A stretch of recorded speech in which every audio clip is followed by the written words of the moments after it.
أعوذ بالله من الشيطان الرجيم. بسم الله الرحمن الرحيم.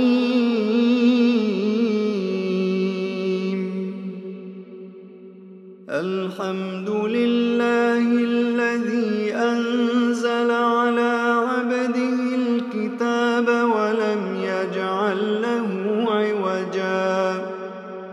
قيما لينذر بأسا شديدا من لدنه ويبشر المؤمنين الذين يعملون الصالحات أن لهم أجرا حسنا ماكثين فيه أبدا وينذر الذين قالوا اتخذ الله ولدا ما لهم به من علم ولا لآبائهم كبرت كلمة تخرج من أفواههم إن يقولون إلا كذبا فلعلك باخع نفسك على آثارهم إن لم يؤمنوا بهذا الحديث أسفا إنا جعلنا ما على الأرض زينة لها لنبلوهم أيهم أحسن عملا وإنا لجاعلون ما عليها صعيدا جرزا أم حسبت أن أصحاب الكهف والرقيم كانوا من آياتنا عجبا إذ أوى الفتية إلى الكهف فقالوا ربنا آتنا من لدنك رحمة وهيئ لنا من أمرنا رشدا فضربنا على آذانهم في الكهف سنين عددا ثم بعثناهم لنعلم أي الحزبين أحصى لما لبثوا أمدا نحن نقص عليك نبأهم بالحق إنهم فتية آمنوا بربهم وزدناهم هدى وربطنا على قلوبهم إذ قاموا فقالوا ربنا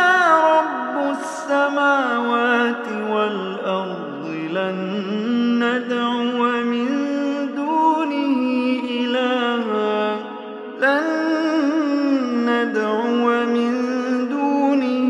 إلها لقد قلنا إذا شططا هؤلاء قوم اتخذوا من دونه آلهة لولا يأتون عليهم بسلطان بين فمن أظلم ممن افترى على الله كذبا وإذ اعتزلتموهم وما يعبدون إلا الله فأووا إلى الكهف ينشر لكم ربكم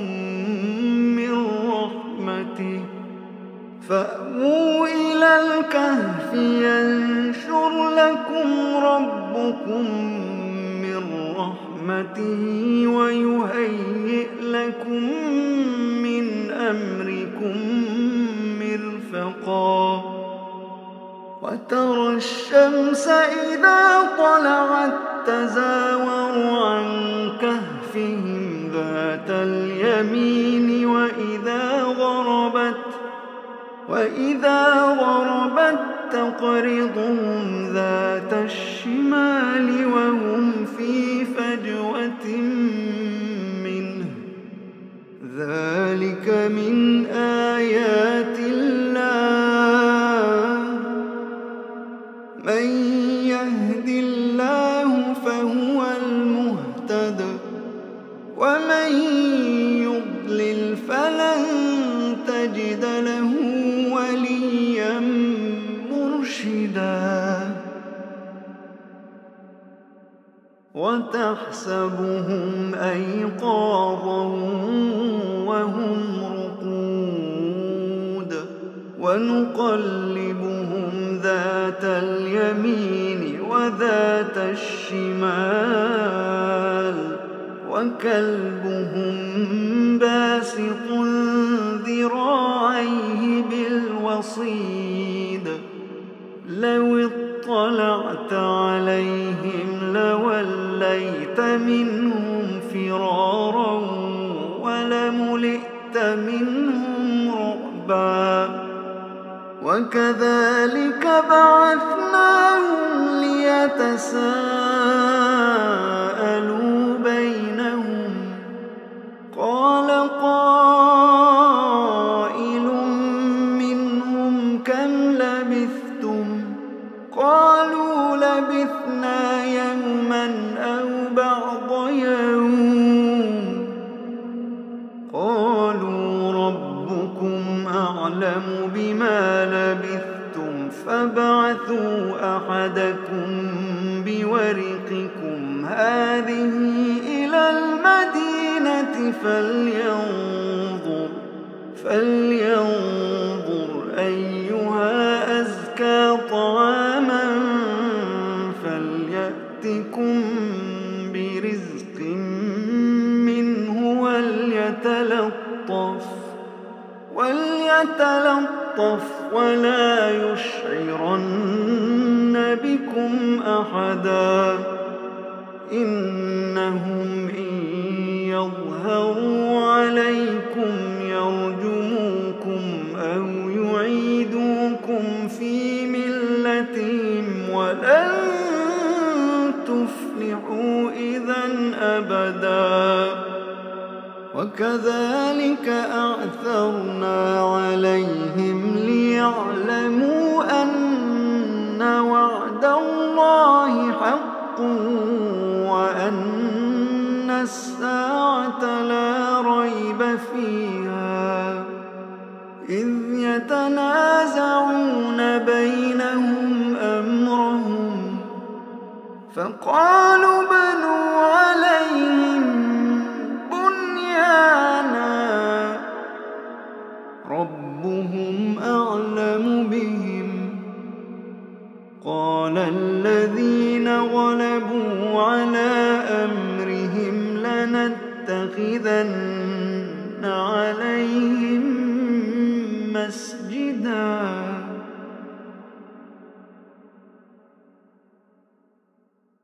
سيقولون ثلاثة رابعهم كلبهم ويقولون خمسة سادسهم كلبهم رجما بالغيب ويقولون سبعة وثامنهم كلبهم قل ربي أعلم بعدتهم ما يعلمهم إلا قليل فلا تمار فيهم إلا مراء ظاهرا ولا تستفت فيهم منهم أحدا ولا تقولن لشيء إني فاعل ذلك غدا إلا أن يشاء الله واذكر ربك إذا نسيت واذكر ربك إذا نسيت وقل عسى أن يهديني ربي لأقرب من هذا رشدا ولبثوا في كهفهم 300 سنين وازدادوا 9 قل الله أعلم بما لبثوا له غيب السماوات والأرض أبصر به وأسمع ما لهم من دونه من ولي ولا يشرك في حكمه أحدا واتل ما أوحي إليك من كتاب ربك لا مبدل لكلماته ولن تجد من دونه ملتحدا واصبر نفسك مع الذين يدعون ربهم بالغداة والعشي يريدون وجهه ولا تعد عيناك عنهم تريد زينة الحياة الدنيا ولا تطع من أغفلنا قلبه عن ذكرنا واتبع هواه وكان أمره فرطا وقل الحق من ربكم فمن شاء فليؤمن ومن شاء فليكفر إنا أعتدنا للظالمين نارا أحاط بهم سرادقها وإن يستغيثوا يغاثوا بماء كالمهل يشوي الوجوه بئس الشراب وساءت مرتفقا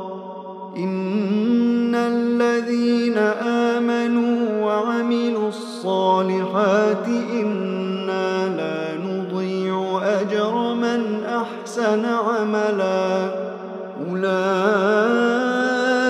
لهم جنات عدن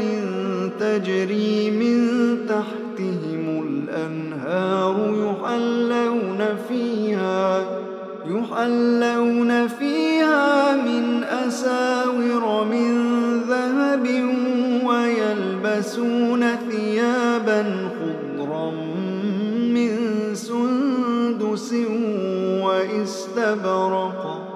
ويلبسون ثيابا خضرا من سندس واستبرق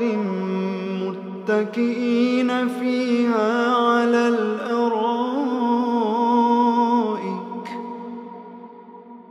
نعم الثواب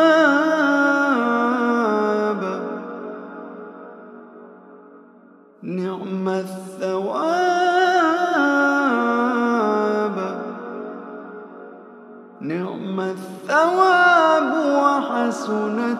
مرتفقا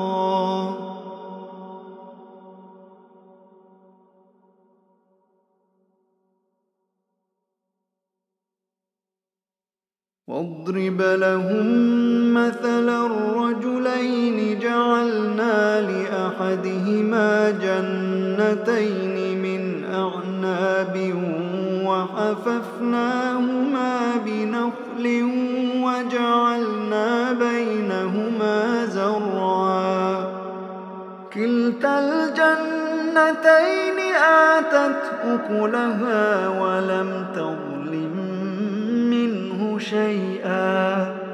وفجرنا خلالهما نهرا وكان له ثمر فقال لصاحبه وهو يحاوره أنا أكثر منك مالا وأعز نفرا ودخل جنته وهو ظالم لنفسه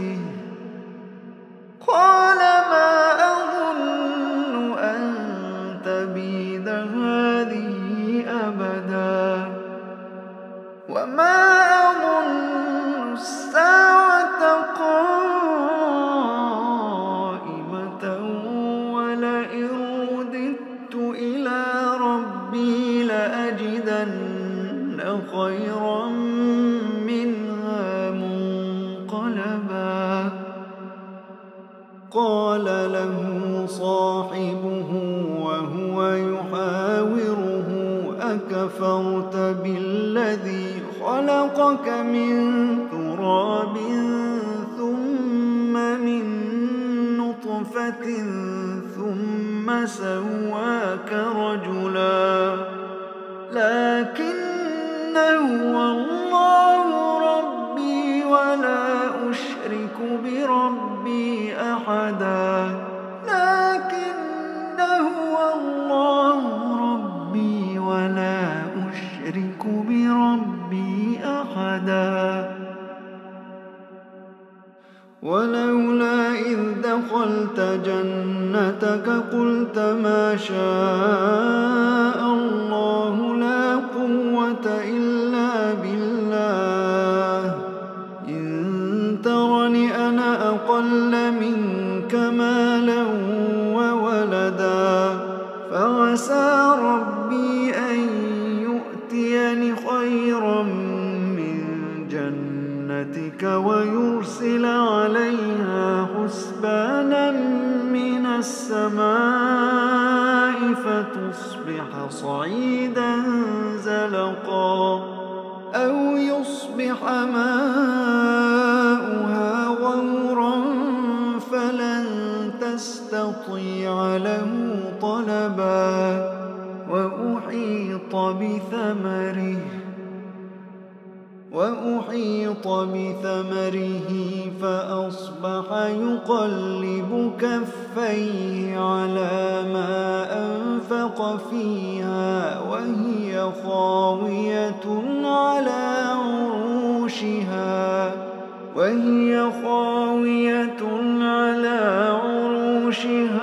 ويقول يا ليتني لم أشرك بربي أحدا ولم تكن له فئة ينصرونه من دون الله وما كان منتصرا هنالك الولاية لله الحق هو خير ثوابا وخير عقبا واضرب لهم مثل الحياة الدنيا كماء أنزلناه من السماء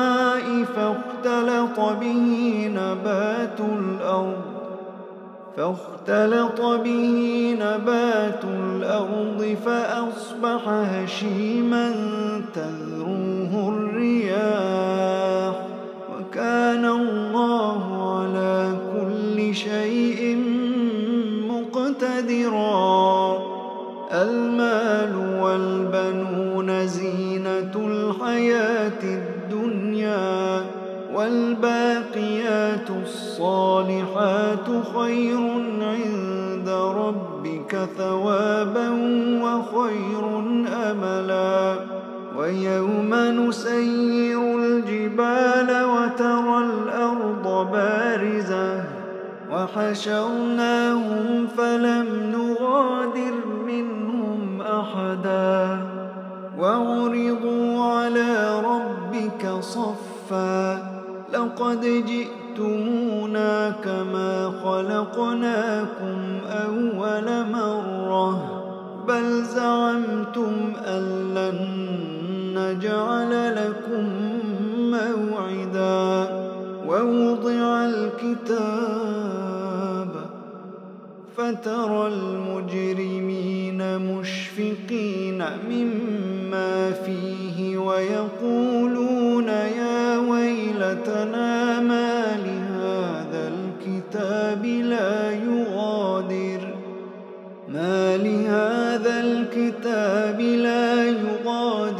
صغيرة ولا كبيرة إلا أحصاها ووجدوا ما عملوا حاضرا ولا يظلم ربك أحدا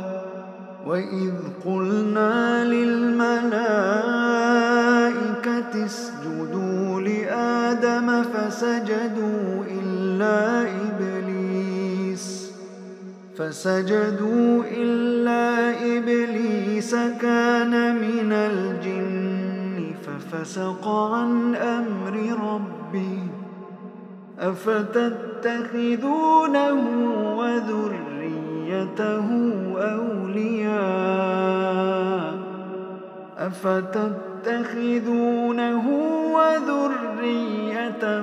أولياء من دوني وهم لكم عدو بئس للظالمين بدلا ما أشهدتهم خلق السماوات والأرض ولا خلق أنفسهم وما كنت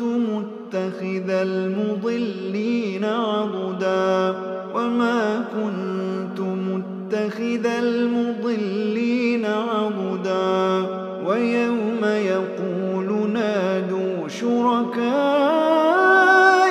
الذين زعمتم فدعوهم فلم يستجيبوا لهم وجعلنا بينهم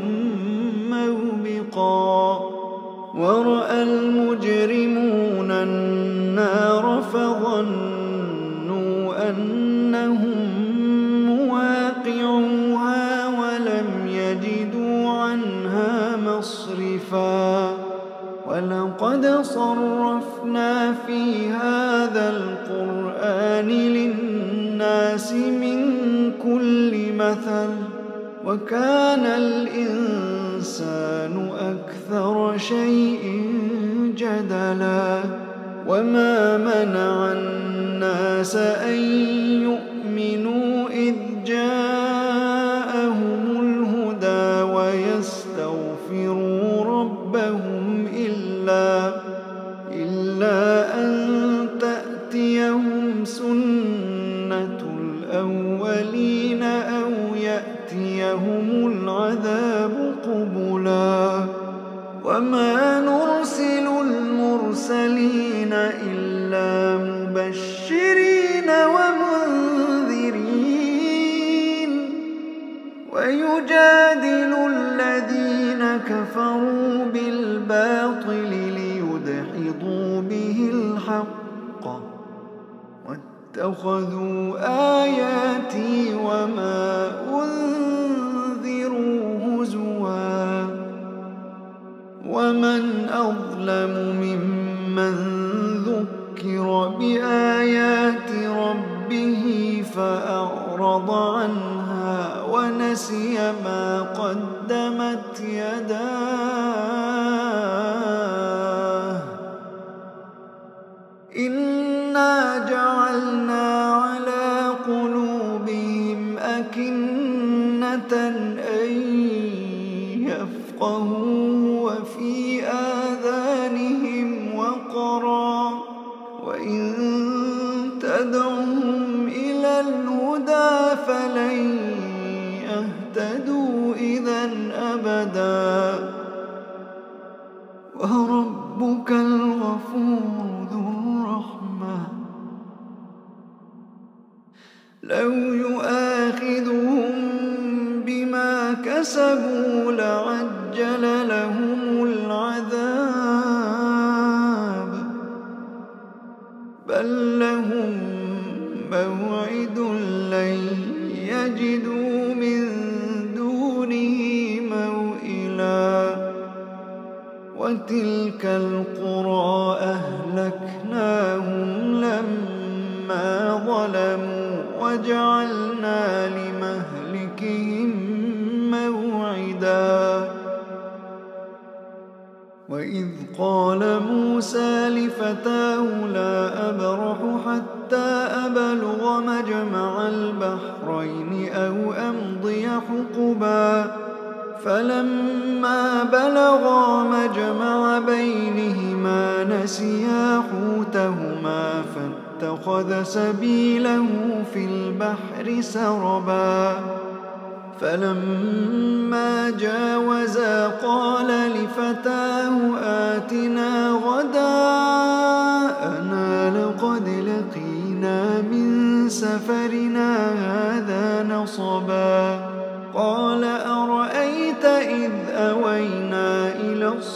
الصخرة فإني نسيت الحوت وما أنسانيه إلا الشيطان أن أذكره واتخذ سبيله في البحر عجبا قال ذلك ما كنا نبغي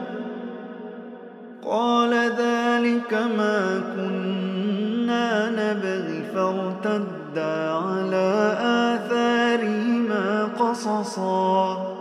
فوجدا عبدا من عبادنا آتيناه رحمة من عندنا وعلمناه من لدنا علما قال له موسى هل أتبعك على أن تعلمني مما علمت رشدا قال إنك لن تستطيع معي صبرا وكيف تصبر على ما لم تحط به خبرا قال ستجدني إن شاء الله صابرا ولا أعصي لك أمرا قال فإن اتبعتني فلا تسألني عن شيء حتى أحدث لك منه ذكرا فانطلقا حتى إذا ركبا في السفينة خرقها قال أخرقتها لتغرق أهلها لقد جئت شيئا إمرا قال ألم أقل إنك لن تستطيع معي صبرا قال لا تؤاخذني بما نسيت ولا ترهقني من أمري عسرا فانطلقا حتى إذا لقيا غلاما فقتله قال أقتلت نفسا زكية بغير نفس لقد جئت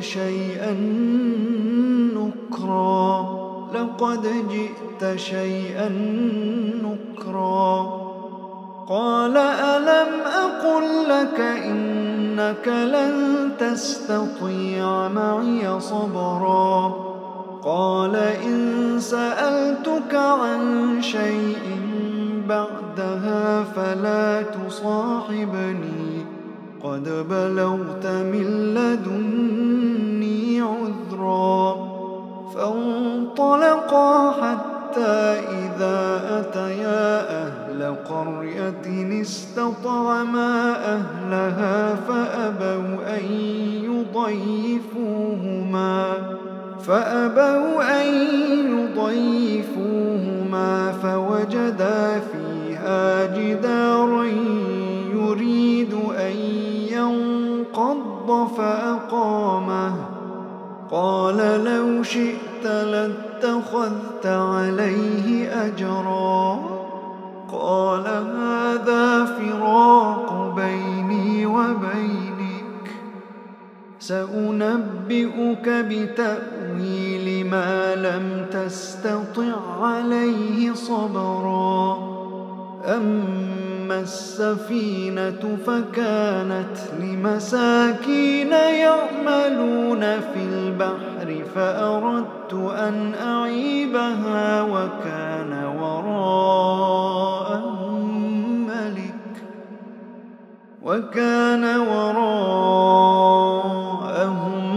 ملك يأخذ كل سفينة غصبا وأما الغلام فكان أبواه مؤمنين فخشينا أن يرهقهما طغيانا وكفرا فأردنا أن يبدلهما ربهما خيرا منه زكاة وأقرب رحما وأما الجدار وأما الجدار فكان لغلامين يتيمين في المدينة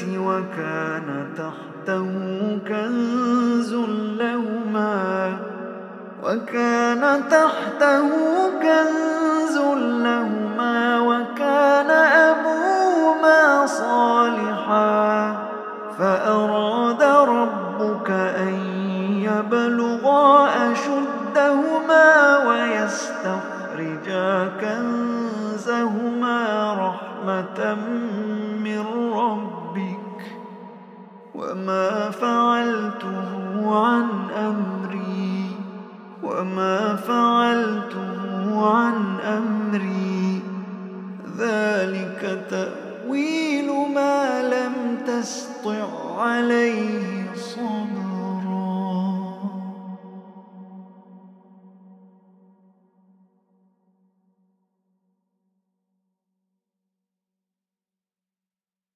ويسألونك عن ذي القرنين قل سأتلو عليكم منه ذكرا إنا مكنا له في الأرض وآتيناه من كل شيء سببا فأتبع سببا حتى إذا بلغ مغرب الشمس وجدها تغرب في عين حمئة ووجد عندها قوما قلنا يا ذا القرنين إما أن تعذب وإما أن تتخذ فيهم حسنا قال أما من ظلم فسوف نعذبه ثم يرد إلى ربه فيعذبه عذابا نكرا وأما من آمن وعمل صالحا فله جزاء الحسنى وسنقول له من أمرنا يسرا ثم أتبع سببا حتى إذا بلغ مطلع الشمس وجدها تطلع على قوم لم نجعل لهم من دونها سترا كذلك وقد أحطنا بما لديه خبرا ثم أتبع سببا حتى إذا بلغ بين السدين وجد من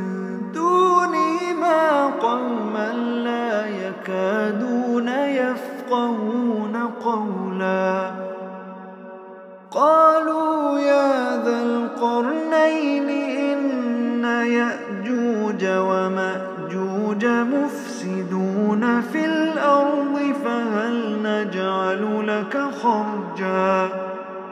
فهل نجعل لك خرجا على أن تجعل بيننا وبينهم سدا قال ما مكني فيه ربي خير فأعينوني بقوة أجعل بينكم وبينهم ردما آتوني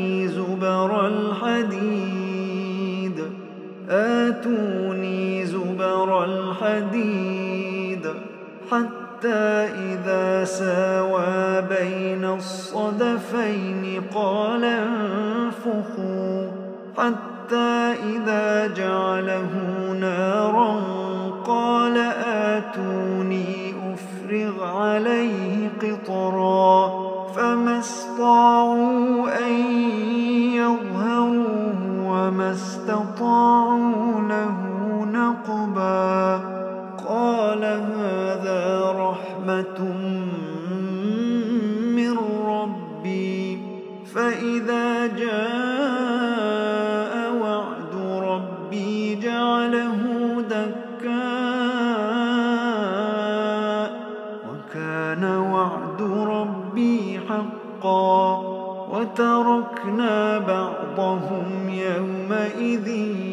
يموج في بعض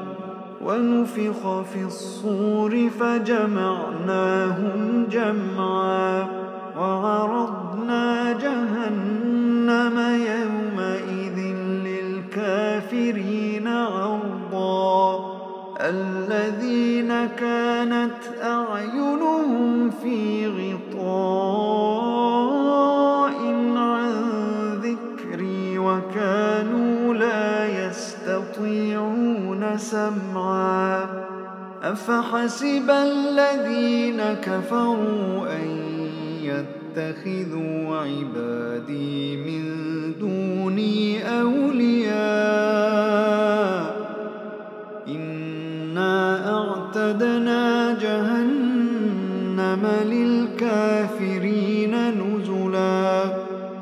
قل هل ننبئكم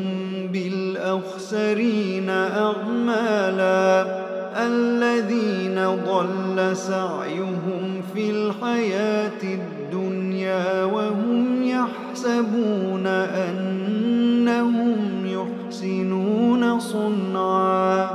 أولئك الذين كفروا بآيات ربهم ولقائه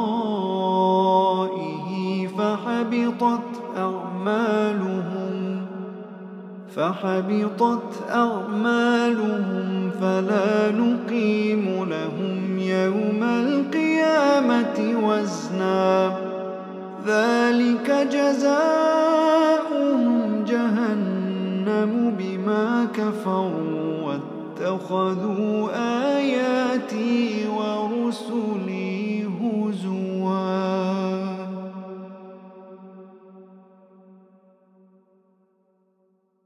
إن الذين